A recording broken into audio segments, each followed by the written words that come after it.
Good day everyone, this is Riza Maxine Bidelsol from Group 4.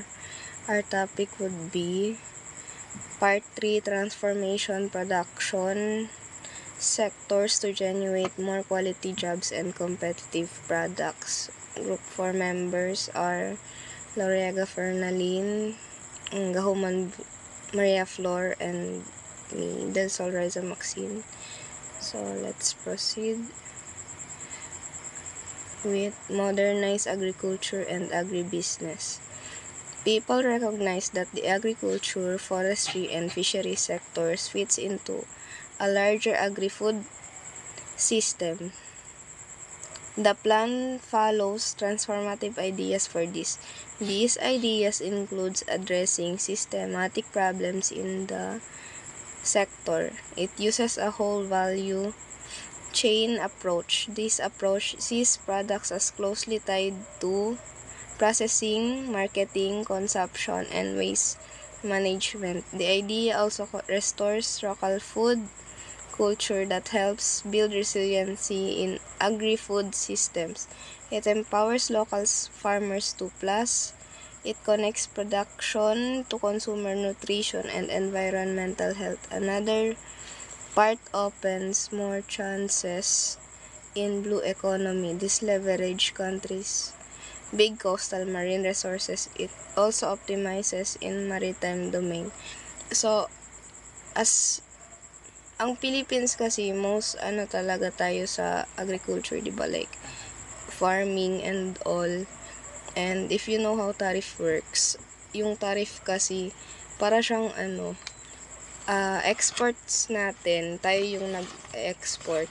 Tapos binebenta natin sa ibang bansa yung yung products natin for 35%, which is pretty much cheap siya kung iisipin kasi ang most ng tariff, like most minimum, pinaka minimum ng mostly ng tariff sa ibang bansa is around 15 lang. So, parang medyo nalulugi din tayo at some point. Kasi, imagine yung struggles ng farmers na magbebenta sila ng palay or like tanim na ganitong presyo. Example, yung palay, 7 pesos lang siya per kilo. Tapos, magkano yung kilo ng bigas natin? Pumapalo siya ng up to 60 pesos, let's say. Tapos, ibebenta natin sa ibang bansa ng less, like way less, na supposedly na dapat tinataasan natin yung presyo kasi, syempre, mas kailangan natin yung kita or yung money mismo. And then, over the next 6 years, the focus stays on the solid agricultural growth. This comes through holistic measures in the agri-food system, the National Agriculture and Fisheries Modernization and Industrial Plan guides this from 2021 to 2030. The main goal raises income for primary products including farmers and fisher folk. It pushes the earnings past poverty line. So, ayun nga. So, yung focus nito is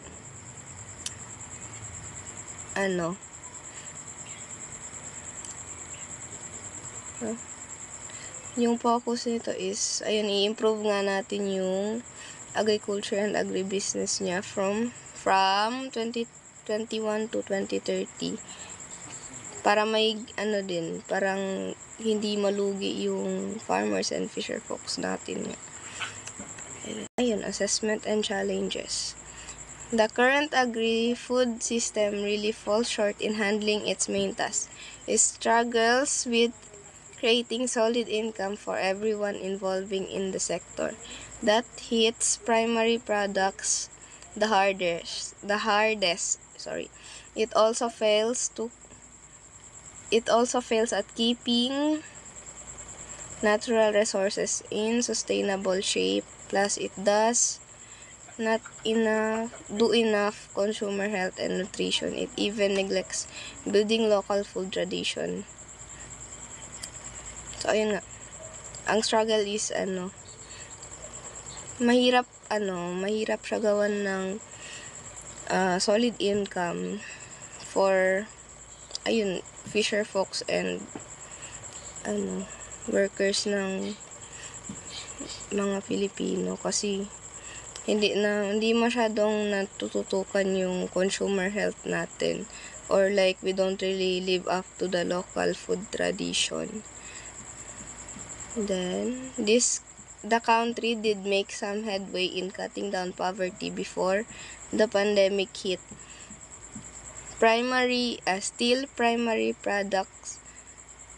Still primary producers stay in the poorest group in the basic sectors. Those earlier improvement could get wiped out now. The sector takes full force in all kinds of shocks. This comes from natural and biological threat. Think pandemic, avian influenza, and African swine fever. Global pressures add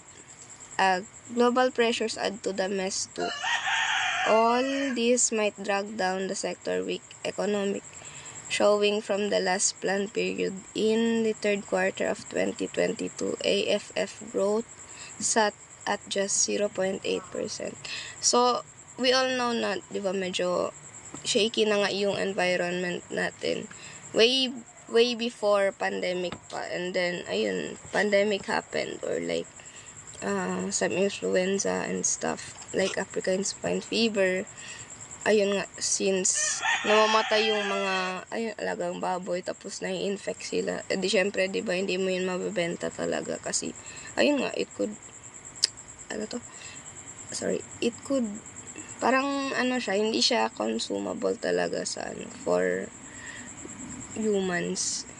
Then yung COVID, parang ever since nagkaroon ng COVID, parang nahirapan tayo mag-adjust in regard sa business natin, lalo na yung sa mga agriculture, kasi syempre quarantine, tapos mahirapan din sila mag-farming. Then, sustainability in the sector faces real threats right now.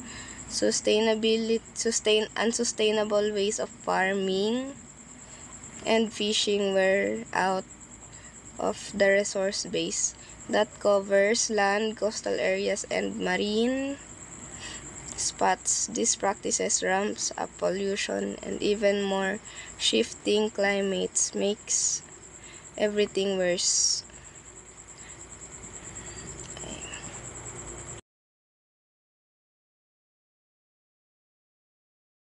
Hi everyone, my name is Fernaldine Arlauraca, and my topic is the strategy framework.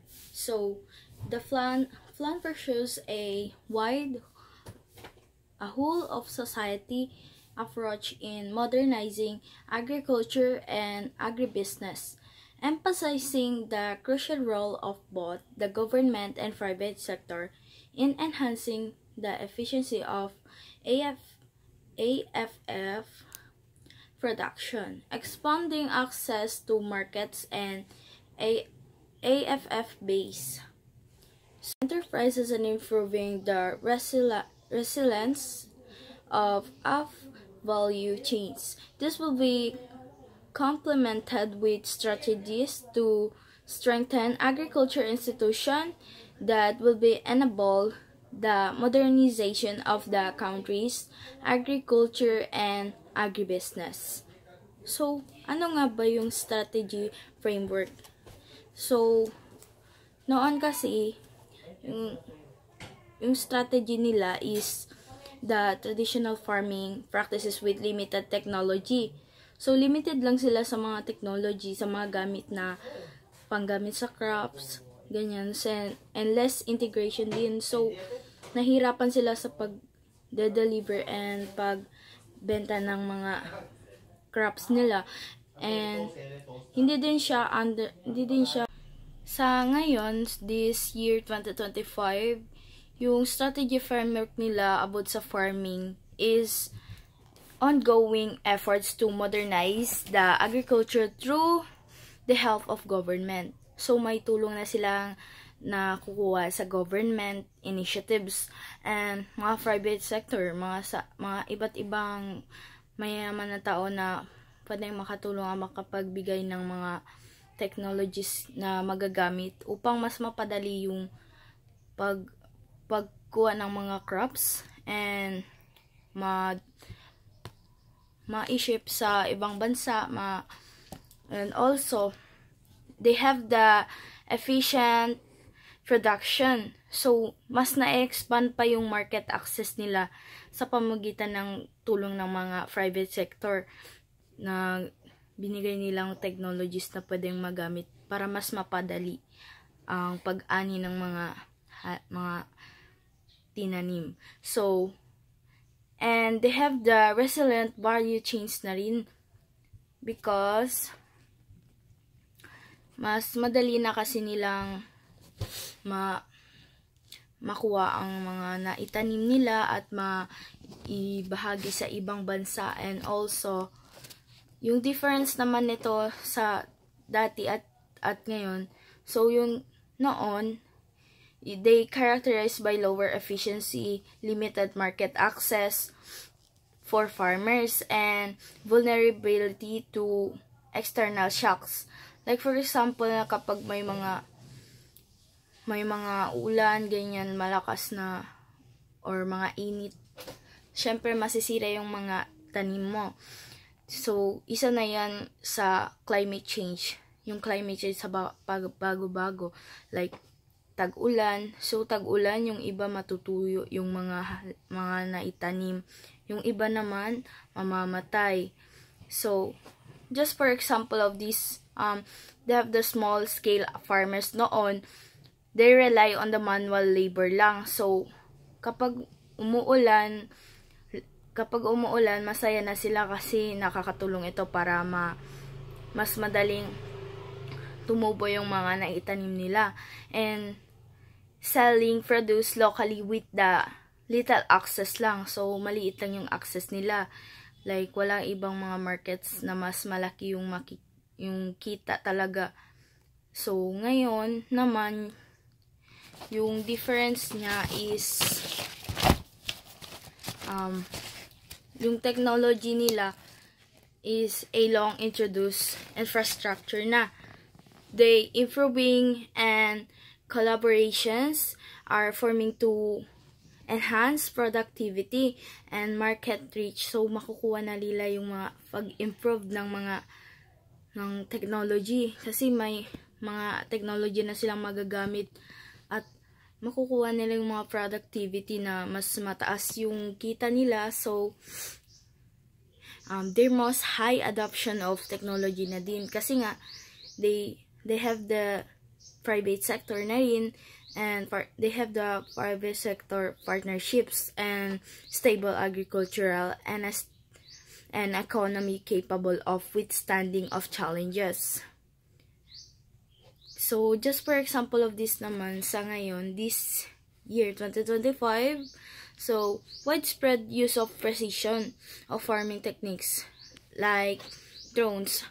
Gamit ang drones, pwede mo nang ma-monitor yung mga tinanim nyo, like yung mga crops na pwede nyo na din silang, para mas madaling patubuin at patabain, magagamit nyo na yung fertilizer, and para hindi madaling masira sa mga insects, makakagamit na rin kayo na pesticides, yung mga nilalagay sa mga halaman para hindi makain ng mga insekto. And government subsidized loans for farmers, initial partnerships with agribusiness for better market access. So, mas mapadali na yung access nila kasi nga may mga partnership na silang malaki yung mga maitutulong nila para ma-ship sa ibang bansa yung mga crops na tinanim ninyo. So, sa diversity farm and non-farm income naman, in the first half of 2022, economic recovery has become more broad-based as many industry subsectors have surpassed pre-pandemic performance. Electricity, steam water, and waste management 9.9% have exceeded pre-pandemic growth. For the manufacturing sector, wood, bamboo, cane, and rattan 31.3%, chemicals 29.1%, paper 19.2%, furniture 13.3%, electronics 8.9%, food products 4.9%, and fabricated metals 4.2% have all reported production expansion higher than their 2019 figures. So, yung diversity farm and non-farm income naman, the Philippine economy showed broad-based recovery in the first half of 2022.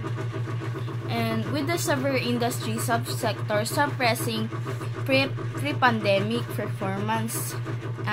Key manufacturing sectors like wood, bamboo, chemicals, and electronics experience significant production expansions. The recovery also led to substantial job creation. However, Philippine manufacturing still faces challenges due to slow adoption of industry. 4.0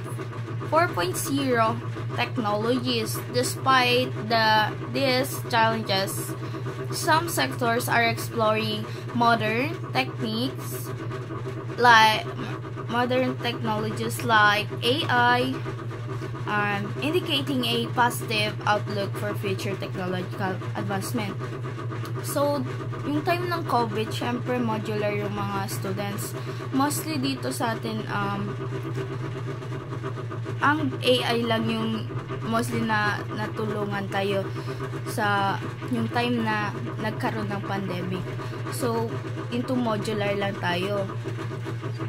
Kaya mas advanced siya para sa mga students na nagamit nila ito upang matulungan sila sa kanilang mga module. So, hi everyone. I'm Maria Flor M. Gauman. Ito ay nagpapaliwanag ng mga plano ng gobyerno upang mapabuti ang pamamahala sa peligro para sa mga pangunahing producer. Isa na ang paggamit ng teknolohiya. Gagamit ang gobyerno ng mga teknolohiya tulad ng remote sensing upang mahulaan ang mga pagkaantala sa supply chain, nagbigay ng climate outlooks, pagbutihin ang biosecurity laban sa mga sakit at pabilisin ang paggawa ng bakuna para sa mga hayop, and pagpapaplano ng DA kasama ng Department of Agriculture or DA ang mga panganib sa klima sa pagpaplano ng agri-fishery gamit ang mga tools tulad ng sustainable land management at pagsasanay sa mga planner. And siguro at digitalisasyon, ang Philippine Crop Insurance Corporation PCIC ay magpapakilala ng index-based insurance at magpapahusay ng digitalisasyon para sa mas mabilis na proseso ng claims upang mabawasan ang mga paggalugi mula sa sakuna. And lastly is pagsasarili sa production bilang tugon sa labanan ng Russia-Ukraine. Tutukan ang pagpapalakas ng lokal na produksyon ng mga input ng AFF upang mabawasan ang pag-asa sa mga import. Ito naman is tungkol sa kalagayan ng agrikultura at likas na yaman sa Pilipinas.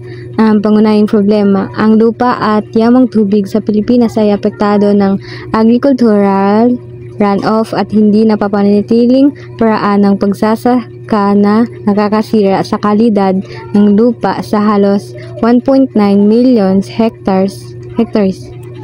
Mga hamon, kabilang sa mga hamon ang mababang produktibidad limitadong mekanisasyon at hindi sapat na akses sa kredito at insurance para sa maliit na magsasaka.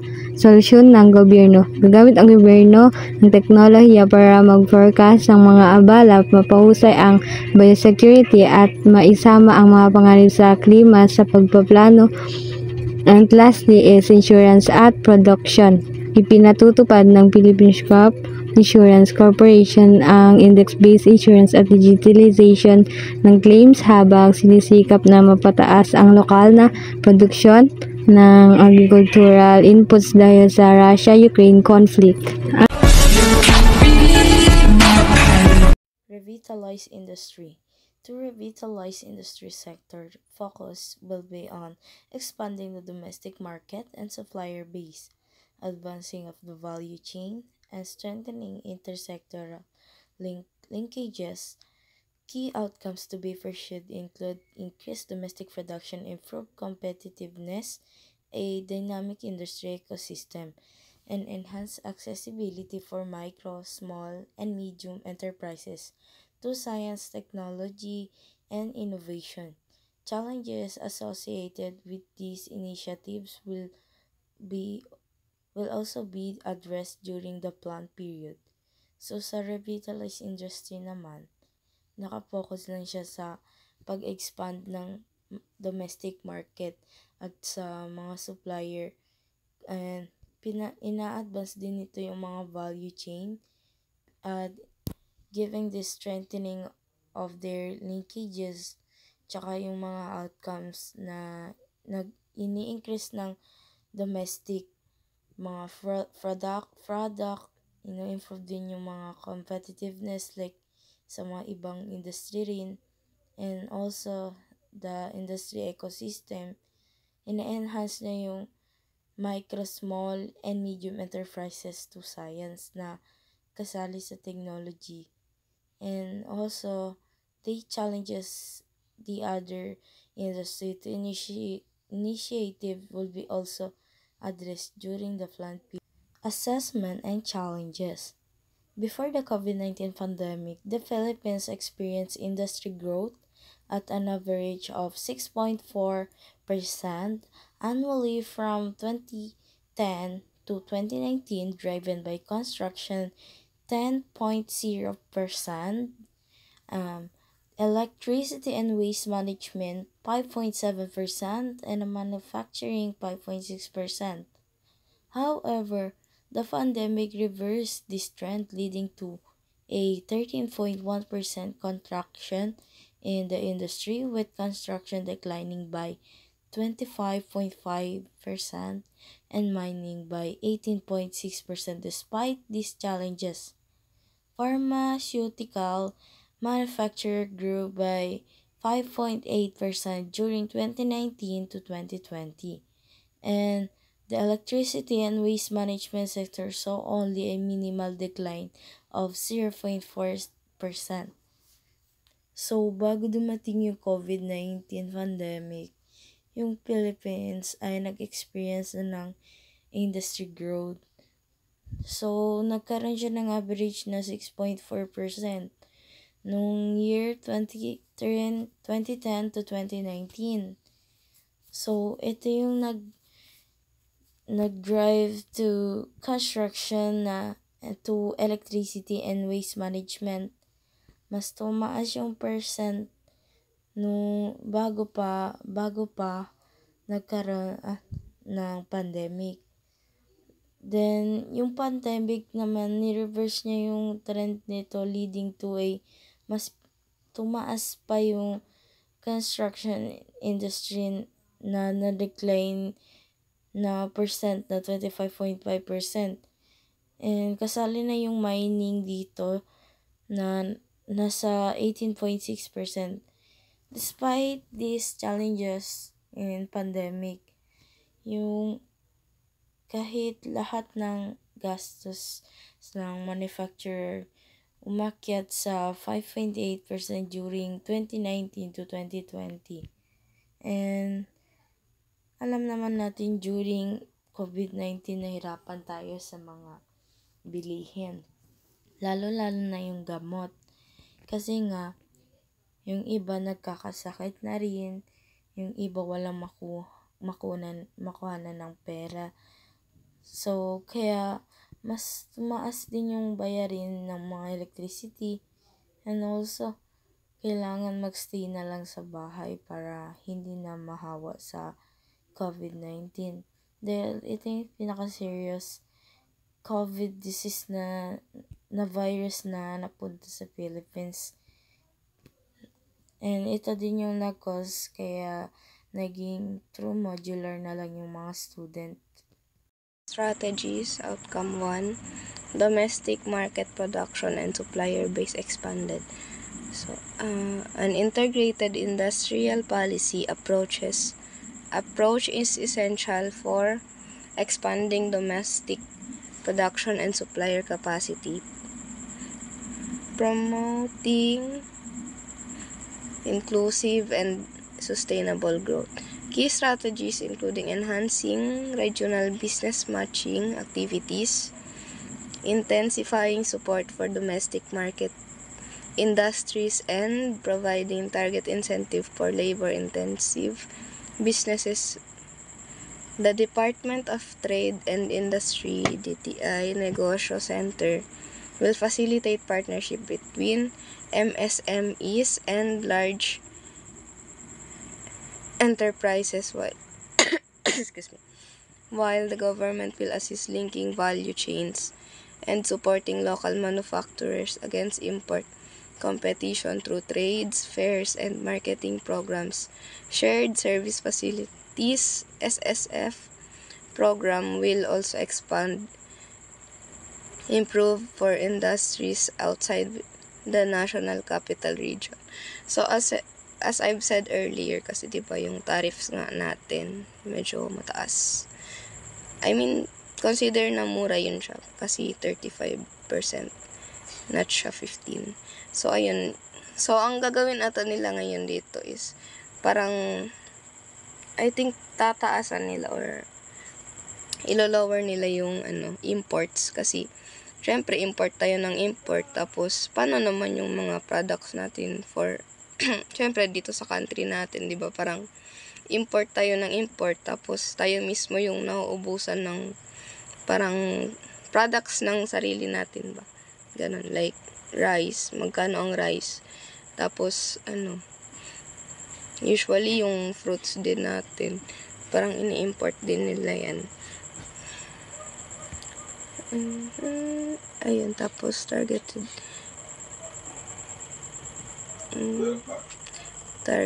intensive incentives for labor-intensive businesses. So, ayun, may i-facilitate silang partnership.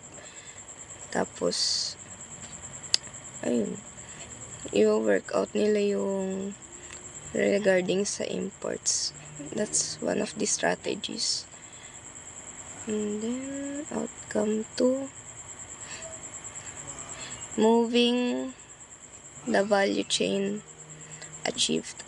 Moving up the value chain enhances an economic activity, productivity, and job creation, especially through improved competitiveness of MSME and the dynamic industry ecosystem. Initiatives including developing seedlings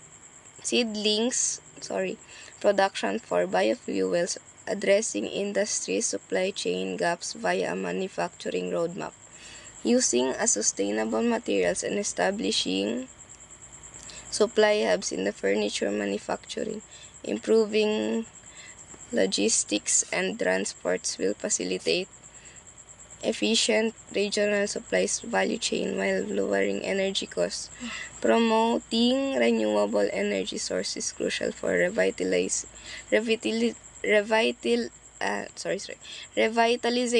and broader economic benefits. So, di ba nung nagka-pandemic, nahirapan tayo maghanap ng work. Parang, mostly ng business nag-shutdown. Lalo na yung mga, like, office base. Kasi, mostly, di ba, parang dun nagkaroon ng work from home setup na, online lang na work, ganun. So, ayun, ngayon ang inano nila is in regards sa public utility vehicles, kasi they're promoting biofuels and I mean production ng biofuels, tapos improving logistics and transports. Then ayun, so 'di ba last time nagkaroon ng as far as I remember, nagkaroon ng strike, like yung jeepney phase out, kasi parang papalitan nila ng ng jeeps, yung more modernized na, kasi yung mga daw, yung mga lumang jeeps parang wala na masyadong gaanong use, or like masyadong na siyang luma, kaya parang inaano nila, though hindi yun hindi siya free, kasi syempre gagastusan yun ng jeepney drivers, or like public utility vehicle drivers, na ganun bibilhin nila yung vehicle ulit. Kaya madaming madaming nagprotesta, like madaming against dun sa idea, kasi yung jeepney, yung lumang jeepney natin mas cheap kasi siya, tsaka ayun, masyadong expensive yung mga bago. So yun lang po. So, hi everyone, I'm Maria Flor M. Gauman.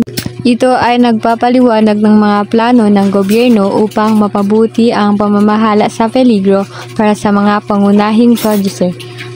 Isa na ang paggamit ng teknolohiya. Gagamit ang gobyerno ng mga teknolohiya tulad ng remote sensing upang mahulaan ang mga pagkaantala sa supply chain, nagbigay ng climate outlooks, pagbutihin ang biosecurity laban sa mga sakit at pabilisin ang paggawa ng bakuna para sa mga hayop, and pagpapaplano ng DA, kasama ng Department of Agriculture or DA ang mga panganib sa klima sa pagpaplano ng agri-fishery gamit ang mga tools tulad ng sustainable land management at pagsasanay sa mga planner. And siguro at digitalisasyon, ang Philippine Crop Insurance Corporation PCIC ay magpapakilala ng index-based insurance at magpapahusay ng digitalisasyon para sa mas mabilis na proseso ng claims upang mabawasan ang mga paggalugi mula sa sakuna. And lastly is pagsasarili sa production bilang tugon sa labanan ng Russia-Ukraine. Tutukan ang pagpapalakas ng lokal na produksyon ng mga input ng AFF upang mabawasan ang pag-asa sa mga import. Ito naman is tungkol sa kalagayan ng agrikultura at likas na yaman sa Pilipinas. Ang pangunahing problema, ang lupa at yamang tubig sa Pilipinas ay apektado ng agricultural runoff at hindi napapanatiling paraan ng pagsasaka na nakakasira sa kalidad ng lupa sa halos 1.9 million hectares. Mga hamon, kabilang sa mga hamon ang mababang produktibidad, limitadong mekanisasyon at hindi sapat na akses sa kredito at insurance para sa maliit na magsasaka. Solusyon ng gobyerno. Gagamit ang gobyerno ng teknolohiya para mag-forecast ng mga abala, mapahusay ang biosecurity at maisama ang mga panganib sa klima sa pagpaplano. And lastly is insurance at production. Ipinatutupad ng Philippine Crop Insurance Corporation ang index-based insurance at digitalization ng claims habang sinisikap na mapataas ang lokal na produksyon ng agricultural inputs dahil sa Russia-Ukraine conflict. Ang layunin ng outcome 3 ay palakasin ang koneksyon ng iba't ibang sektor tulad ng industry, agriculture at services para mas umudlad ang ekonomiya. Gusto ng gobyerno na sumali ang manufacturers sa global value chains, magkaroon ng mga trade agreements tulad ng RC, EFE at PH South Korea, FTA at makahatak ng investors lalo na sa tech-heavy industries gaya ng electronics, semiconductors at electric vehicle vehicles, kasama rin dito ang pag-focus sa technology, partnership at sa digital economy para mas maging competitive ang Pilipinas.